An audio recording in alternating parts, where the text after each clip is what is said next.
Good morning बच्चों। बेटा आज हिंदी की क्लास में कल हमने सुलेख बनाना सीखा था। आज हिंदी की क्लास में हम सीखेंगे वर्ण। वर्ण क्या होते हैं? हिंदी भाषा का ज्ञान करने के लिए हमें वर्णों का ज्ञान होना आवश्यक है। वर्णों के ही ज्ञान से हम हिंदी भाषा को अच्छे से सीख सकते हैं। तो वर्ण क्या है? भाषा की सबसे छोटी इकाई, उसे हम कहते हैं वर्ण। आप जानते हैं कि जब हम कुछ बोलते हैं तो हमारे मुख से एक ध्वनि निकलती है। जब आप घंटी बजाते हैं, बोलते हैं, खेलते हैं या किसी को आवाज़ देते हैं तो आपके मुख से कुछ ध्वनियाँ निकलती हैं जिन्हें हम समझ पाते हैं। उन ध्वनियों को ही हम वर्ण कहते हैं। हिंदी में वो ध्वनियाँ वर्ण कहलाती हैं। ये जो वर्ण होते हैं इसके हम टुकड़े नहीं कर सकते। ये भाषा की सबसे छोटी सूक्ष्म इकाई होती है। ध्वनियाँ ही वर्ण कहलाती है। ध्वनि की तरह वर्ण के टुकड़े नहीं हो सकते। तो वर्ण क्या है? आज का टॉपिक है हमारा वर्ण। ठीक है क्लास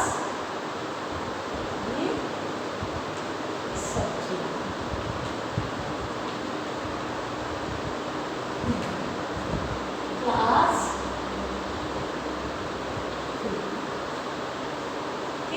आज है डेट 17/4। तो वर्ण क्या है? वर्ण या वर्ण की परिभाषा है भाषा की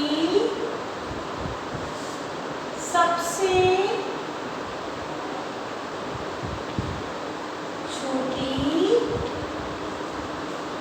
इकाई वर्ण कहलाती है। हम छोटी क्लास में जब आते हैं तो वर्णमाला पढ़ते हैं। और वर्णमाला क्या होती है? इन वर्णों को, जो हिंदी भाषा में जितने भी वर्ण हैं, इनको एक व्यवस्थित क्रम में रखा जाता है। आपको पता है, छोटे आ के बाद बड़ा, छोटी ई के बाद बड़ी, इस तरीके से सभी वर्णों का एक व्यवस्थित क्रम है। इसी क्रम को हम कहते हैं वर्णमाला। तो वर्ण के बाद क्या है? वर्णमाला। ठीक है, इसकी डेफिनेशन लिखिए। वर्णों के व्यवस्थित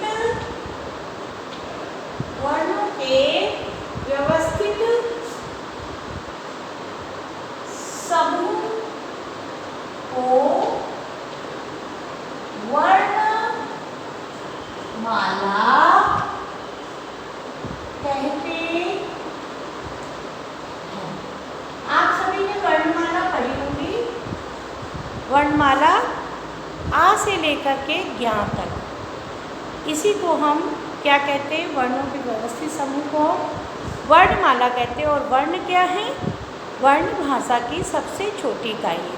जो हमारे मुंह से ध्वनि निकलती है उसी को हम वर्ण कहते हैं। अब देखिए, वर्णों को दो भागों में बांटा गया है। कौन कौन से? देखिए,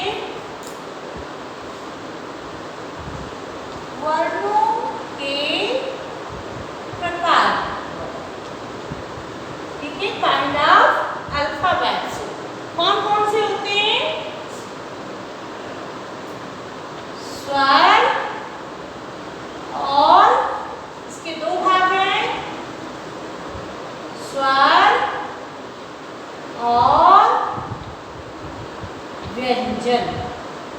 ठीक है, वर्णों को हमने दो भागों में बांटा है, स्वर और व्यंजन। अब आपको स्वरों का ज्ञान होगा। स्वर मीन्स वॉवेल और कंसोनेंट मीन्स व्यंजन। अब देखिए, हिंदी भाषा में 11 स्वर होते हैं। कितने होते हैं? स्वरों की संख्या कितनी है? सबसे पहले हम इसमें पढ़ेंगे स्वर। तो देखिए, स्वर क्या होते हैं? स्वर संख्या में 11 होते हैं। और बिना किसी रुकावट से मुख से जब वायु निकल जाए तो उनको वो वर्ण जब बोले जाते हैं और वायु मुख में ना रुक पाए, अपने आप निकल जाए, कोई रुकावट ना आए, ऐसे ही वर्णों को हम स्वर कहते हैं। इन्हें बोलने के लिए किसी की भी आवश्यकता नहीं होती, ये स्वतंत्र रूप से बोले जाते हैं। तो लिखिए स्वर 11, स्वर 11 होते हैं। स्वर 11 होते हैं।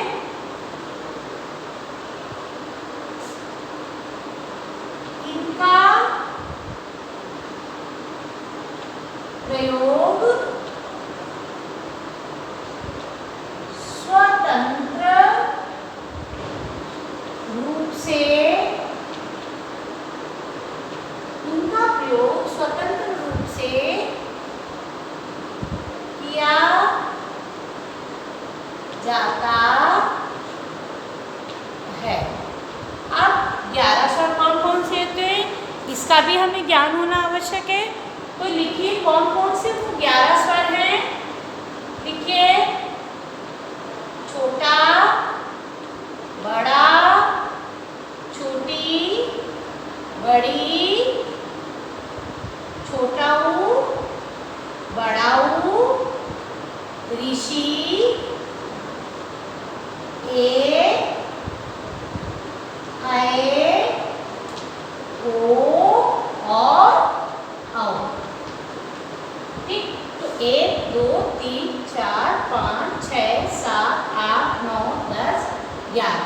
तो स्वरों की संख्या क्या है, 11 है और ये स्वतंत्र रूप से बोले जाते हैं। इनके बोलते समय मुख में ध्वनि में रुकावट नहीं आती। अब हम देखेंगे व्यंजन। ठीक है, व्यंजन क्या होते हैं। व्यंजन क्या है, व्यंजन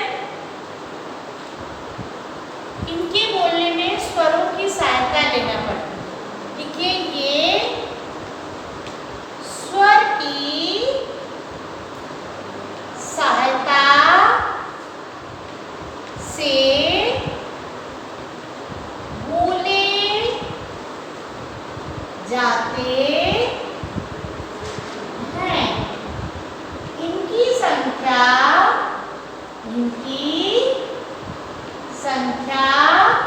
कितनी है, 33 है। ठीक है, ये संख्या में 33 होते, 33 होते। कौन कौन से व्यंजन है, अब हम पढ़ेंगे। का वर्ग, जो का वर्ग के अंतर्गत, अच्छा का की लाइन के अंतर्गत आते हैं। चा वर्ग, चा वर्ग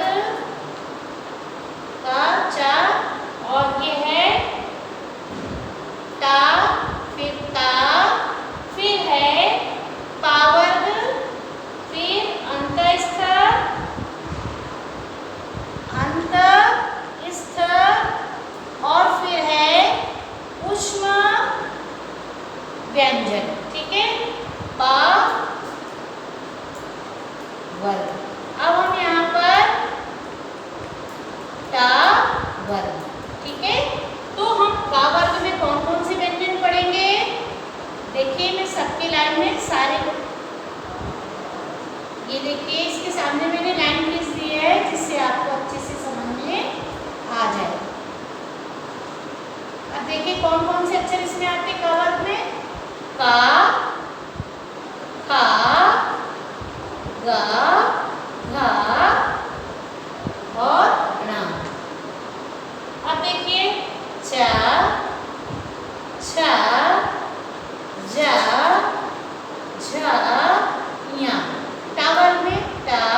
उत्पन्न होती है, उसको उसके व्यंजन कहते हैं, जैसे श,